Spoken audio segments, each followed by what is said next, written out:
All right, so we're gonna go to the spine. We're gonna be working spine cars, and I'm gonna be in this kneeling position once again, simply because I can take the hips out of the equation for the most part. And what I wanna think about is, I actually like to hold a ball most of the time. I actually got one close, so I'll use it here in a second. But you know, again, I like to think about, again, my shoulders kind of being, or my scapula is being protracted here, and that's going to ensure that, for me, my rib cage stays compressed and doesn't flare at all, right? So we have to think about how the spine moves if we're going to rotate it, just like we do with the hip, just like we do with any other joint, right? I know that my spine is going to be able to move kind of in 360 degrees. I'm going to be able to go flexion, rotation, lateral flexion, extension, and work around to the other side, okay? So that's essentially what we want to do, right?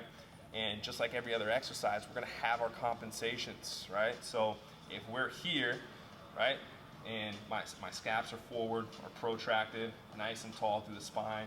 So what tends to happen, especially as we get into extension, is, right, we'll try to get here and the rib cage will flare, or the head will glide forward. So your spine does not move very much at all. Yes, I can do all this stuff, but once I get into, right, certain ranges in each position, right, like, it's very, very easy for me to compensate, right? And a lot of us just really don't have the thoracic mobility to, you know, to work these crazy amount of range of motions like a dancer or, you know, jujitsu guys, right?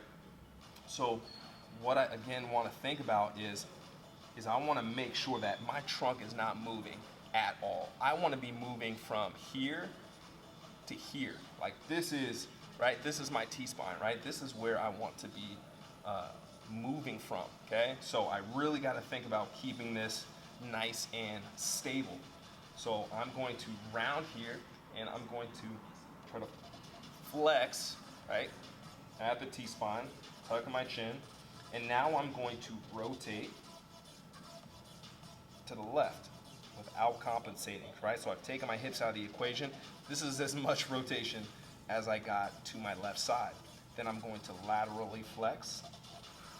So what I'm trying to do here is stack my hips, or stack my shoulders on top of each other. Obviously, I'm not going to be able to without this rib cage kind of coming out of place here, but, right, I'm trying to pull that left shoulder down towards that left hip, all while keeping my abs tight. So once I've got into lateral flexion, then I'm gonna go back into extension. So again, lateral flexion here. And I'm trying to get my chest up towards the ceiling as much as I possibly can. Really focused on keeping my abs tight. Shoulders are still forward, nice and long through my spine, right? So again, it doesn't look like a whole lot, but my upper back is just lit up. Then I'm going to laterally flex to the right, rotate, and then back into flexion, okay? So again, on video, man, I'm sweating. On video, it does not look like a crazy amount of range of motion, and it's really not, because my thoracic mobility is not the most amazing, right? But it's come a long way since practicing this stuff. I'm in no way, shape, or form a ballet dancer or anything like that. I don't have great thoracic mobility, but I can tell you, right, from kind of being glued here to, boom, owning my position, flexion, and, right, my rotation is so much better. Lateral flexion, extension, going to the other side,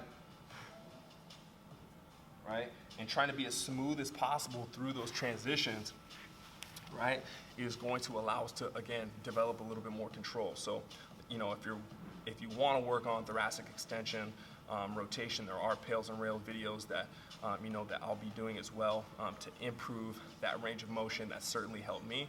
But this is something that you can do on a daily basis, just to kind of, you know, do some maintenance and explore kind of what needs to be addressed specifically for you. So if you have a lot of trouble with, you know, maintaining a solid core, or